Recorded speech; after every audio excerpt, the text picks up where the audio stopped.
O contrário também é verdade.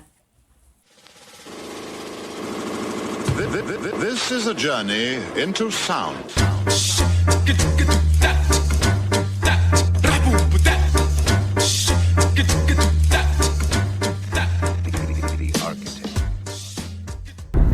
Olá, bom dia.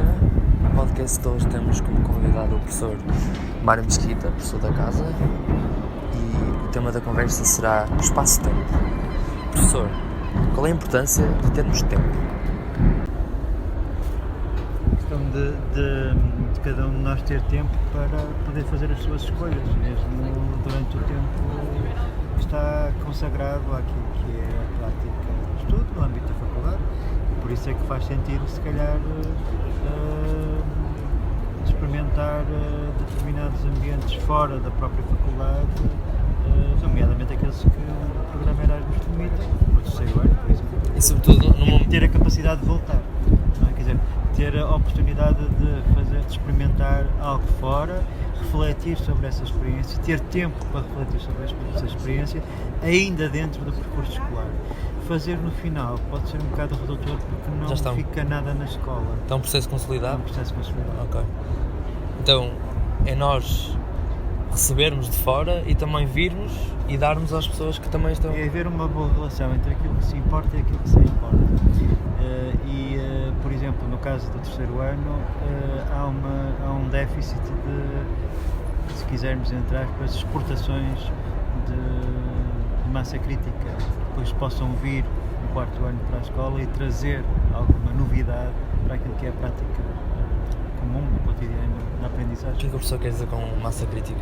Quero dizer que, se calhar, a meio do curso é uma boa altura para ir lá fora, conhecer outras coisas e depois ter a capacidade de se experimentar ainda dentro do ambiente de escola e não só depois na prática profissional pós-quinto ano de faculdade. Ok, deixar contaminar outros processos. Exatamente, e fazer com que essa contaminação contamine a escola e que a escola tenha ganhos em tempo útil, quero dizer com isto, enquanto no tempo em que o estudante ainda está na escola e que ele tenha a capacidade de ver que também faz parte dessa estrutura. Por isso também vai introduzir à própria faculdade capacidade de introduzir novos temas, não é? De talvez...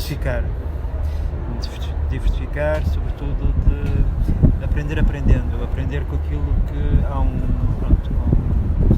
de certa forma nos últimos anos houve uma alteração de paradigma, deixou de estar tão focado naquilo que era o vetor do ensino e passou a estar mais com a responsabilidade inerente por parte dos estudantes no vetor aprendizagem. Isso faz com que também haja essa, digamos assim, eu quase que diria, não diria vocação, mas diria nem obrigação, mas pelo menos a oportunidade para que o estudante, nesse tal tempo de permanência na escola, que é um tempo de erro, que é um tempo de experimentação, que é um tempo de alargar horizontes, de experimentar aquilo que a escola tem para oferecer e aquilo que cada um tem para deixar na escola em termos de oferta também, não é? E com isso faz um sistema que é dinâmico e que é interativo e que não funciona só num sentido. Que a escola é feita pelos alunos? Que a escola também é feita pelos estudantes.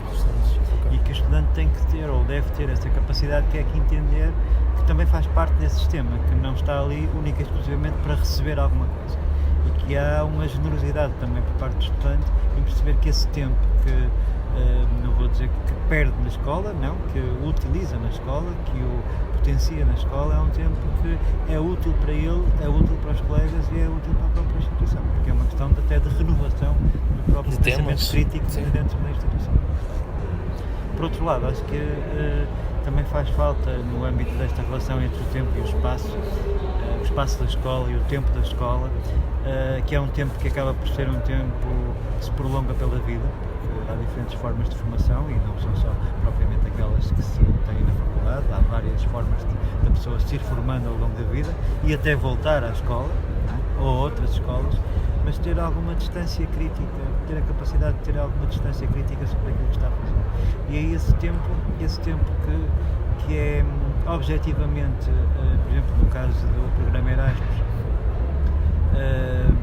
utilizado no exterior da escola, pode ajudar até a relativizar algumas realidades que, de certa maneira, principalmente nos primeiros anos, acabam por ser um bocado até pesadas para o próprio estudante e que há uma certa dificuldade inicial, pelo menos, em ultrapassar.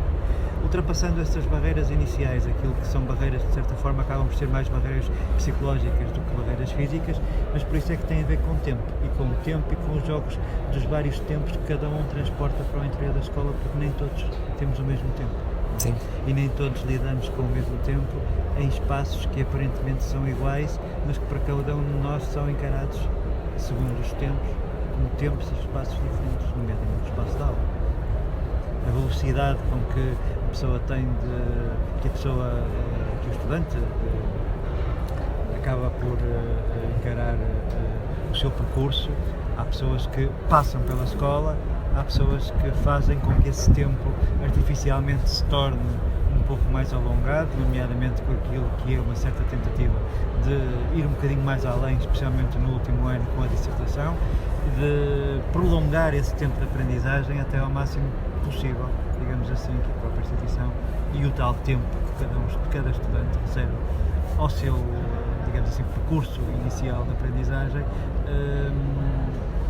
faz com que depois a questão seja encarada de uma forma diferente por cada um e que a escola, com essa tal diferença, ganhe e potencie esses mesmos tempos de ensino, mas principalmente de aprendizagem. Pensar que a questão se resolve univocamente é regredir 30 ou 40 anos no âmbito do funcionamento da escola. Seja ela a escola de arquitetura, seja ela principalmente encarando o ensino superior como um todo, esse tempo é algo que neste momento se tenta pelo menos ultrapassar. E aí o estudante é importantíssimo para criar novos ambientes, novas atmosferas. Tem que partir do estudante também. Ter uma vontade individual de descobrir coisas novas, não é? É uma vontade individual que acaba por ser uma vontade partilhada coletivamente, porque a partir do momento em que o estudante tem a generosidade de partilhar esta sua experiência no âmbito de um grupo maior, seja ele uma turma, seja ele uma sala de aula, seja ele um anfiteatro, um grupo de trabalho, uma associação de estudantes, sei lá, um núcleo qualquer formado a propósito de uma atividade mais específica, acaba sempre por contribuir para que esse sistema se enriqueça, e esse sistema é a escola. A escola é um organismo vivo que depende de vários fatores e que tem vários atores. Se há determinados atores que se abstêm dessa participação, a escola fica, de certa forma, dependente só de um dos lados, logo enfraquecida naquilo que é o progresso em termos de instituição. Ok. Encarar o ensino como uma conversa, não é? Não como um monólogo, talvez. Um diálogo. Um diálogo. Ok. É aquela figura que é muito típica da banda desenhada de Charlie Brown, que é, aliás, não é banda desenhada, é mesmo cinema de animação, em que aparece uma espécie de voz que nunca se conhece a cara, que é a professora que está na sala de aula e que nunca se conhece a cara e que não se percebe o que é que ela diz, porque há ali um discurso que é monolítico e que é repetitivo e que quando alguém coloca uma pedrinha na engrenagem parece que todo o sistema se desboroa. Não, essa pedrinha da engrenagem é aquilo que é a participação dos estudantes e aquilo que fez com que a escola fosse, desde a sua fundação, algo dinâmico e não propriamente uma coisa que estivesse parada no tempo. Hoje é a escola que é, daqui a 5 anos será outra escola, com outros atores. E essa atitude que o professor defende do estudante também passa por apropriar a faculdade, o espaço físico da faculdade? Passa por tomar consciência desse mesmo espaço e perceber que ele deve ser ocupado em todas as suas dimensões, inclusivamente a dimensão temporal. O traçado em diagonal, se nós quisermos pensar assim, entre a entrada e a saída na faculdade, quer em termos académicos, desde um momento em que há uma dependência bastante grande daquilo que é o ensino e que há muito pouca autonomia por parte do estudante, nomeadamente no princípio do primeiro ano, e aquilo que é um final nessa tal diagonal ascendente, no sentido da autonomia já no 5º ano, é algo que também no âmbito daquilo que é a apropriação do espaço e os tempos de percurso deste mesmo espaço, que é a Faculdade de Arquitetura, deve ser e pode ser potenciado pelos estudantes. Há muitos espaços que não podem ser não lugares no âmbito da faculdade. Devem ser espaços ocupados com conversas informais, com prolongamentos daquilo que é o espaço de debate na sala de aula, com vida, que ultrapassa claramente as barreiras das paredes de cada sala de aula e que deve, como tu dizias há pouco, talvez contaminar-se a si próprio e contaminar o ambiente até fora da faculdade e criando relações até com outras faculdades, nomeadamente aquelas que nos são mais próximas, em termos de afinidades, até, digamos assim, disciplinares. Um regressar à baixa, por exemplo. Quem diz um regressar à baixa é um convívio e digamos assim, um diálogo com aquilo que os pintores, os escultores, os designers, mas também as pessoas que trabalham na Faculdade de Letras, nomeadamente em cursos como Arqueologia, como História da Arte, ou então perceber o tipo de desenho que se faz no Instituto de Ciências Biomédicas ou na própria Faculdade de Medicina, aquilo que é, digamos assim, que são práticas e competências que acabam por ser transversais a uma universidade, e a Faculdade de Arquitetura, nomeadamente através daquilo que é o seu corpo maioritário, que são os estudantes, tem que ter um peso bastante importante no âmbito da academia, sendo a academia a universidade. Sente que estamos um pouco isolados neste momento? Não, sinto que podemos correr o risco de ficar isolados daqui a 5 ou 6 ou 7 anos. Neste momento a integração está feita, foi um processo que durou cerca de 20 ou 25 anos, mas não chega. Agora é tempo de diversificar, é tempo de criar transversalidades, de criar áreas multidisciplinares, de contactar com outros estudantes e com outros professores, inclusivamente, que trabalham, se calhar, áreas que talvez nunca tenham pensado um pouco sobre as suas capacidades de intersecção e de criar esses tais pontos, esses tais diálogos. Só vem enriquecer a nossa prática, essa... Sim, e muitas vezes situações que nós consideraríamos que seriam improváveis, em termos até de cruzamento da área disciplinar, podem resultar num enriquecimento e resultam seguramente num enriquecimento do sistema, nomeadamente naquilo que é um sistema que é composto por estudantes, é composto por professores, mas sobretudo é composto por uma área disciplinar que tem uma certa tendência natural, até pela posterior prática profissional, a entrecruzar-se necessariamente e obrigatoriamente com pessoas de outras áreas. Um arquiteto não vive sozinho, um arquiteto não trabalha sozinho, um estudante de arquitetura, por muito trabalho individual que desenvolva, não está a trabalhar para si. Tem um momento que mostra, tem um momento que dialoga, tem um tempo em que partilha esse seu trabalho com outro, e esse tempo deve ser dignificado e, sobretudo, deve ser aproveitado pelo próprio também, no sentido desse tal crescimento, para ser autónomo, não no sentido de ser autossuficiente, mas de perceber os seus limites e perceber que vive em sociedade e que vive num mundo e que é parte desse mundo, e que essa prática, digamos assim, de transformação desse mundo, para todos os efeitos, em termos práticos, também tem o seu espaço, também tem o seu lugar, também tem o seu tempo no âmbito da escola. Sim, para fazermos para os outros temos que aprender com os outros, ou aprender quais são as suas necessidades, é um pouco...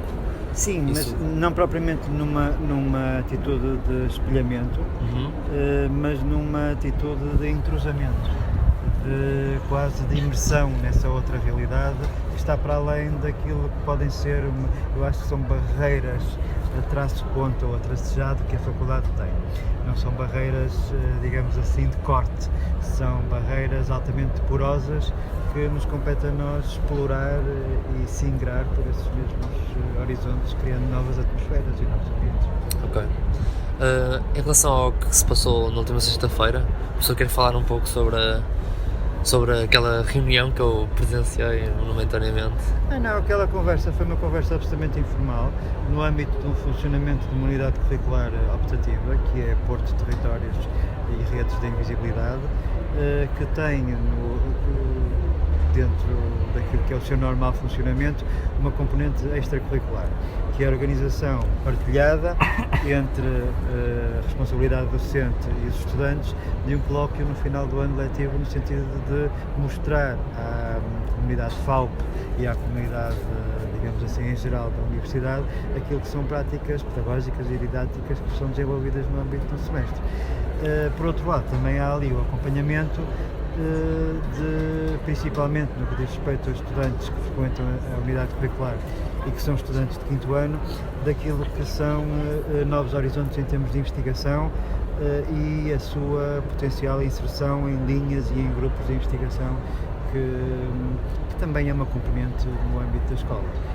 Pensar que o estudante, num contexto de escola, pura e simplesmente funciona em sala de aula e inserido no âmbito de uma unidade curricular é altamente redutor.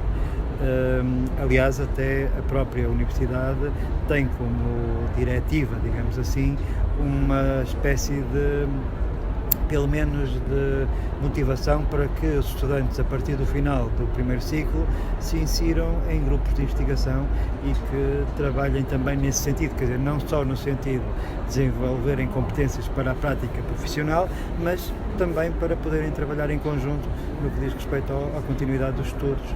E isso foi essa conversa que tu presenciaste, foi uma conversa num local absolutamente improvável, que não era um espaço de aula, mas que de certa maneira também significava essa ocupação de tempo e de espaço, de espaços que normalmente são espaços de circulação, entre outros espaços que são espaços efetivamente e tradicionalmente e convencionalmente letivos.